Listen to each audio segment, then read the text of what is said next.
Eu preciso falar uma coisa sobre o porquê que Deus me deu a visão de ajudar, de ser mentora, de ser direcionadora da igreja e fazer e levantar, né, movimentos, propósitos, um após o outro, de jejum e oração.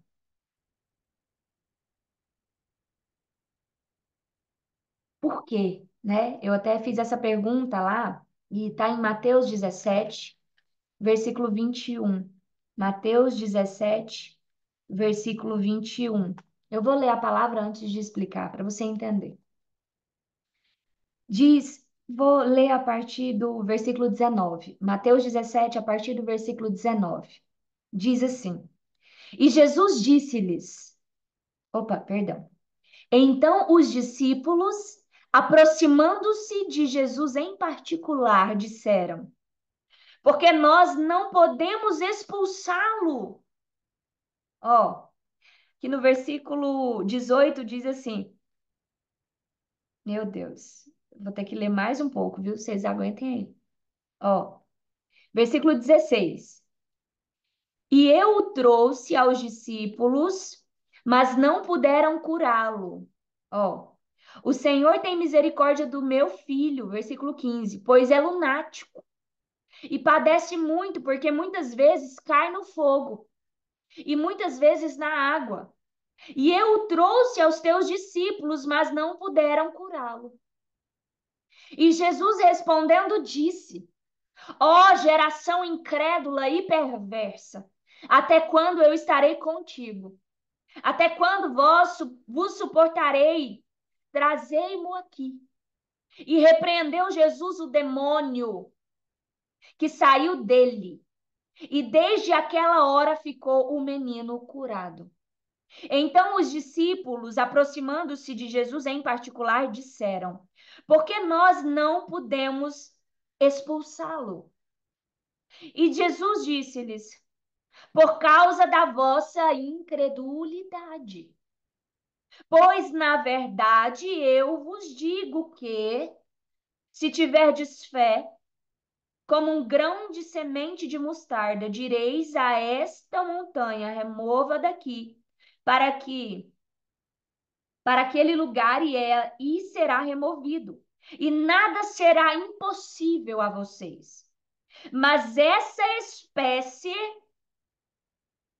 aí em algumas versões diz, mas essa casta, que casta? Essa casta de demônios da incredulidade. Sabia que a incredulidade é um demônio? Sabia que a pedra que foi removida do túmulo de Lázaro representa? É uma pedra pesada, é uma pedra grande, é um demônio terrível, violento, difícil, mas essa espécie não se expulsa senão pela oração e pelo jejum. E quando o Senhor me revelou isso lá atrás, o Senhor, ele começou a dizer para mim: a minha igreja precisa jejuar. A minha igreja precisa jejuar. Onde existe uma igreja que jejua, uma igreja que ora e que jejua, é uma igreja que está buscando o reino, buscando o poder de Deus. E é uma igreja que está sensível a receber a manifestação do reino de Deus. E é uma igreja que está apta para também ser instrumento e manifestar o reino de Deus e expulsar os demônios, curar os enfermos. E essa palavra é tão pesada porque esta casta, aquele demônio do menino, não era o problema. O problema, aquele demônio era leve, levinho. Jesus disse aqui. Agora, o demônio da incredulidade, esse é terrível. Esse é tão terrível que não adiantava Jesus dizer assim: olha, Sai, espírito de incredulidade. Que dia que você viu Jesus expulsando a incredulidade de alguém? Ele exortava. Ele exortava e ele dizia: ô povo, ô bando de incrédulos, até quando vos suportareis?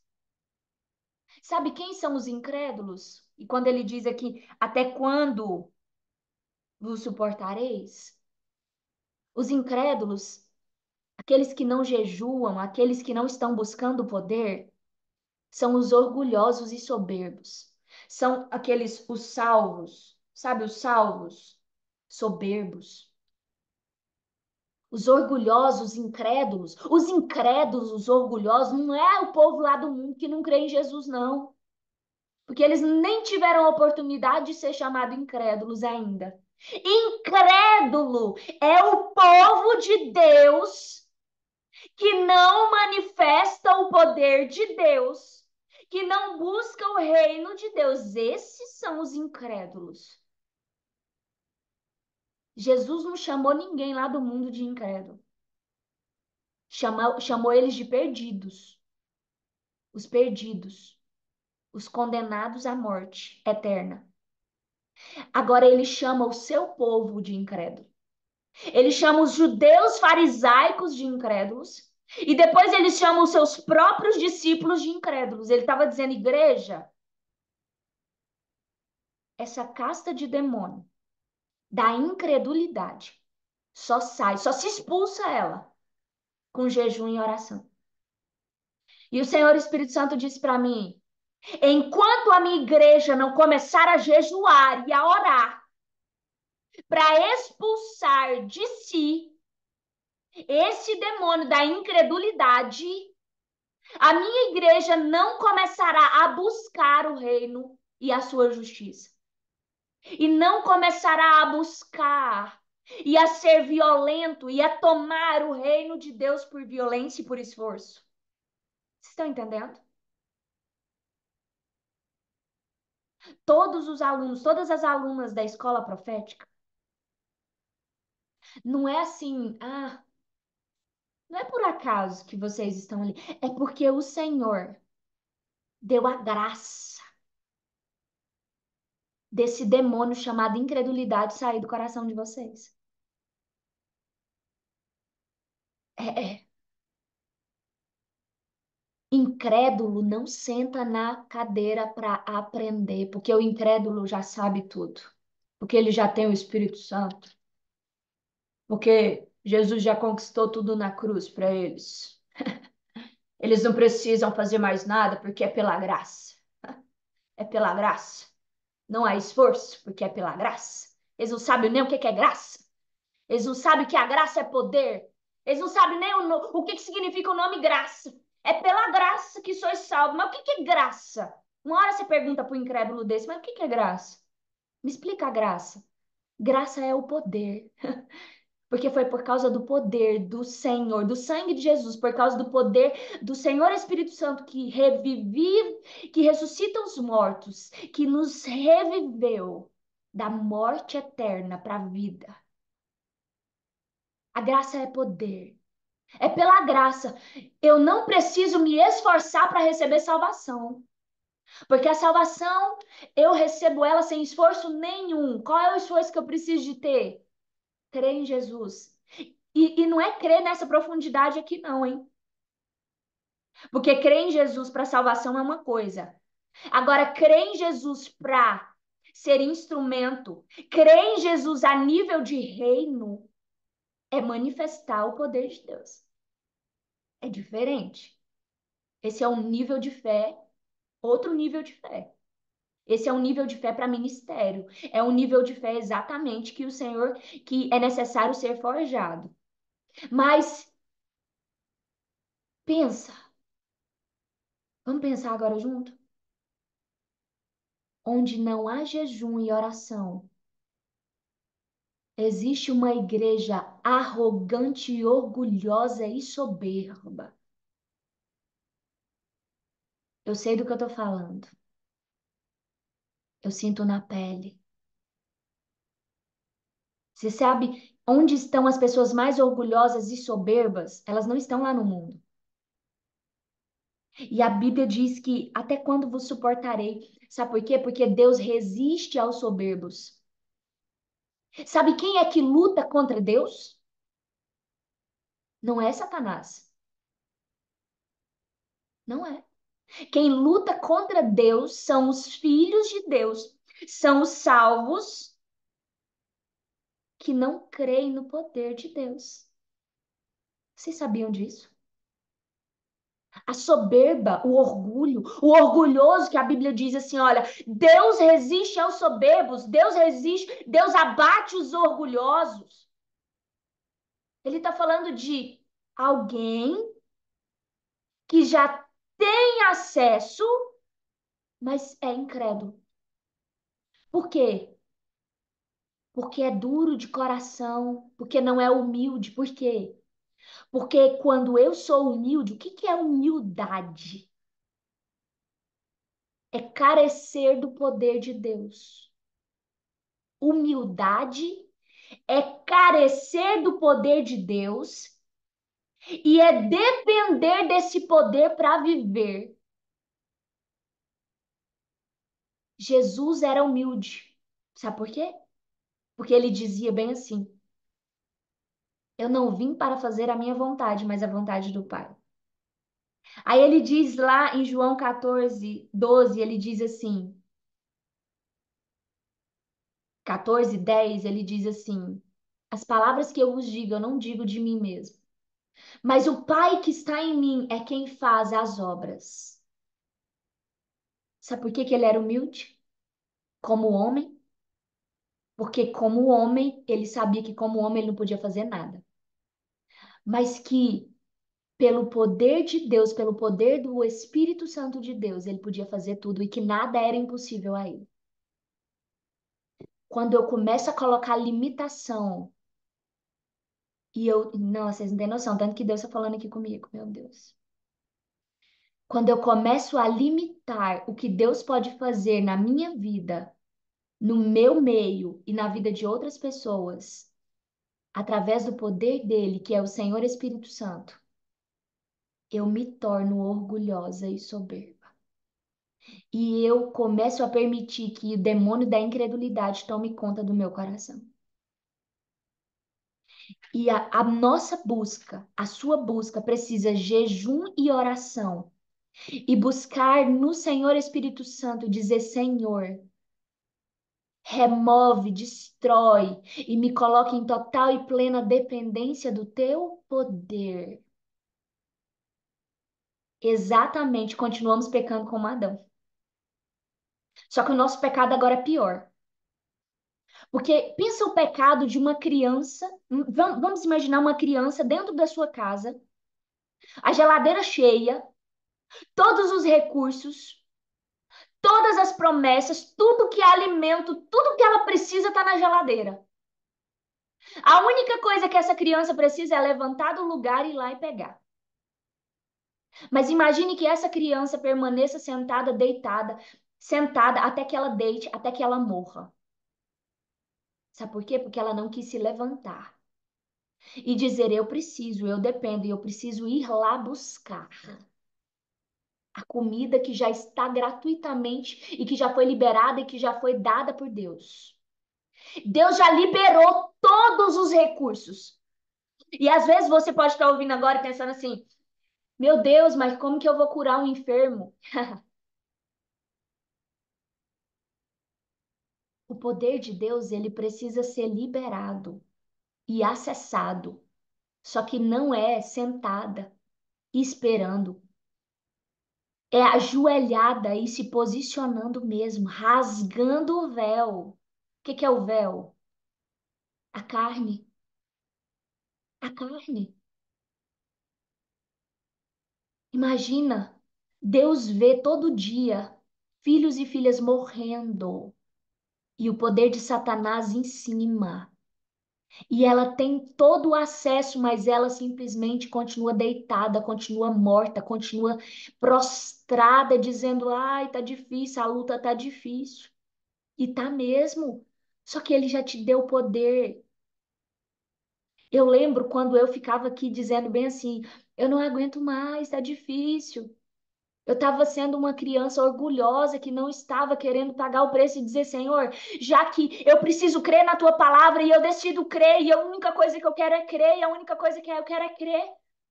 E ontem à tarde, enquanto eu estava orando, eu comecei a chorar e disse: Senhor, eu decido crer na Sua palavra, a Sua palavra que é a verdade, eu decido crer, e eu só quero crer, e eu só quero uma coisa, crer na Tua palavra, eu só quero crer, eu só quero uma coisa, eu só quero crer na Tua palavra, Pai.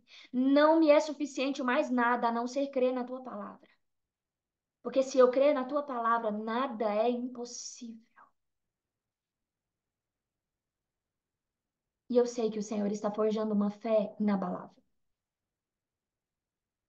E o Senhor está despertando a nossa comunidade profética para viver uma fé inabalável. Só que não é todo mundo que se levanta para jejuar e para orar, para expulsar esse demônio infernal que chama-se incredulidade. Só que, glória a Jesus por uma chave. Por causa de um que jejua, por causa de dois que jejua, por causa de três que jejua,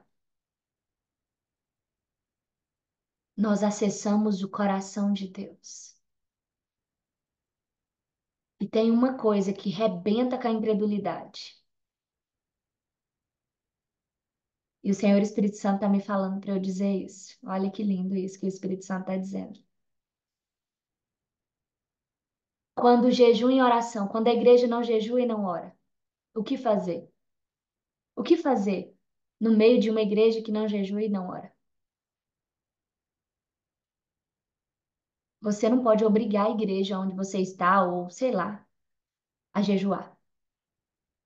Mas você pode decidir se tornar um violento e uma violenta de Deus e tomar posse do reino de Deus.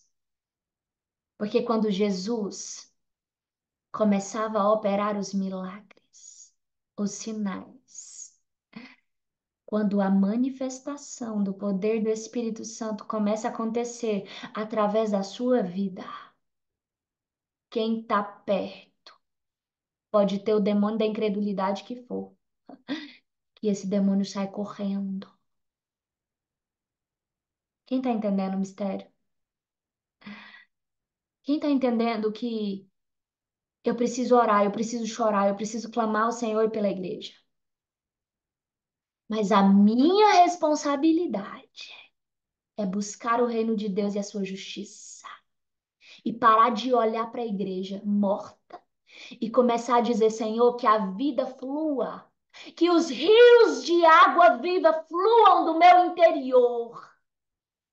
E que o poder de Deus na minha vida seja tão grande, tão violento, que onde eu chegar, que o Senhor manifeste a tua glória, para que os demônios da incredulidade desapareçam e para que a tua igreja seja cheia do teu poder.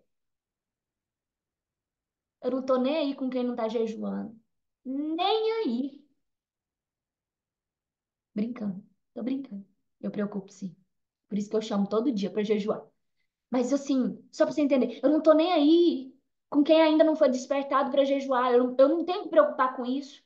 Porque eu tenho que entender que por causa de um que jejua, por causa de um que está carregado de poder, ele vai expulsar e estremecer todo o poder de Satanás e expulsar e derrotar e destruir todo o poder de Satanás onde ele estiver. Sabe o que que os incrédulos fazem? Eles fogem de quem carrega poder. É o máximo que eles podem fazer, eles fogem, de verdade. Gente, depois que o poder do Senhor começou a manifestar, os incrédulos nunca mais nem me visitaram, nem para tomar café. Eu não tô brincando. Eu não tô brincando. Eles fogem. Agora tem os incrédulos sedentos. Quais são os incrédulos que fogem? Sabe quais são os incrédulos que fogem?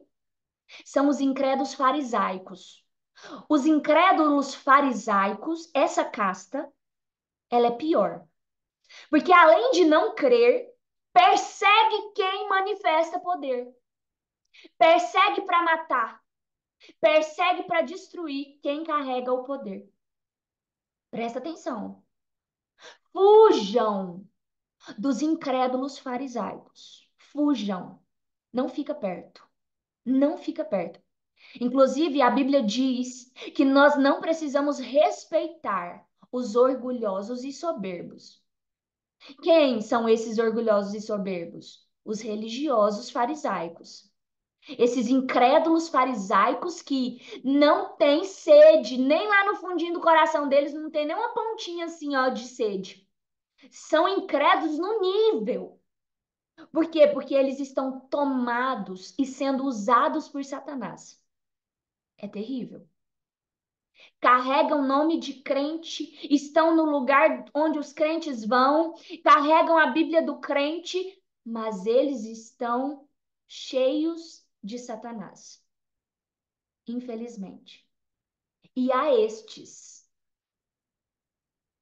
não fique perto, não discuta, foca em buscar o reino, em manifestar o reino. Não para discutir com fariseu. Não tenta convencer fariseu. Não tenta explicar o que para os fariseus é inexplicável, independente do que eles veem. Eles viam as pessoas sendo curadas. O Satanás é o espírito de Lúcifer ali imperando. Eles podem ver os sinais e as maravilhas que for, que eles falam assim, ó, vocês vão ver lá em Atos dos Apóstolos, os fariseus interrogando Pedro. E quando Gamaliel diz assim, gente, aí os caras falam assim, olha, mas ele tá operando milagre. O que que a gente vai fazer para parar esse cara? Eles estavam mais preocupados em parar Pedro do que entender o milagre que estava sendo manifestado e realizado através da vida de Pedro. Fariseu não está interessado em entender Jesus, em saber de onde vem esse poder. Ele está interessado em destruir quem manifesta esse poder. Agora, tem os incrédulos que são guiados por esses fariseus. Esses que estão sendo guiados por eles, esses incrédulos, Jesus ainda tem misericórdia deles. Porque o Senhor Jesus, sabe que eles têm fome e sede, mas estão sendo guiados por cegos. Olha que forte. E são esses incrédulos que o Senhor Jesus, é pelos quais o Senhor Jesus está chorando nesse tempo. É por eles. Pelo povo dele que está lá, que se reúne, ele quer Deus, ele quer o poder de Deus. Sabe, é por causa desse vasinho de barro aqui, ó, que Jesus teve misericórdia, porque ele sabia que eu ia morrer. Se dependesse da manifestação do poder de Deus, eu ia morrer.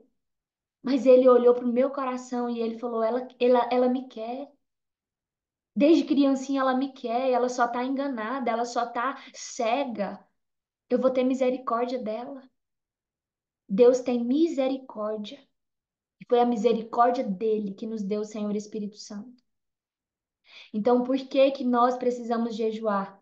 E o jejum, ele nos protege da incredulidade, porque o poder de Deus é liberado. E o poder de Deus, quanto mais buscar o poder de Deus, mais protegido e protegida nós estaremos de andar na carne. Por isso que o chamado que Deus está chamando nesse tempo não é um chamado para jejuar de vez em quando, é jejuar, é uma vida de jejum. Porque eu preciso viver uma vida no espírito, então eu preciso entender que eu preciso viver uma vida de jejum. Porque não há a possibilidade de eu viver no espírito e andar no espírito sem jejuar. Então o jejum não pode ser uma exceção na minha vida, ele precisa ser um princípio, uma regra que rege todos os meus dias. E a exceção é um dia, 2 dias em que eu decido não jejuar. Olha que louco. Esse essa é a visão que Deus me deu e tem me dado e tem funcionado. E é a visão é a visão de Jesus. É a visão de Jesus porque Jesus nos deu o exemplo dele. Ele passava a maior parte do tempo jejuando. Ele não passava a maior parte do tempo comendo. Inclusive tem uma mentira, ó, que é pregada no meio do povo de Deus, ó. Crente não bebe, mas come que é uma beleza. Misericórdia. Misericórdia dessa frase maldita, infernal, maligna. Crente não tem que comer nada do jeito que esse povo tá falando, jamais. Crente tem que guardar a boca de falar e de comer. E jejuar mais, para que o reino de Deus se manifeste mais. É exatamente isso. Era isso que o Espírito Santo queria finalizar. E ele pediu para eu entregar e falar sobre essa questão da necessidade da igreja jejuar. Mas glória a Deus por aqueles e aquelas que estão jejuando, para que o reino de Deus se manifeste através deles. E que vocês tomem posse da palavra que foi trazida hoje, que ela foi assim, ela veio rasgando meu coração. Eu não sei como é que eu vou passar o dia hoje.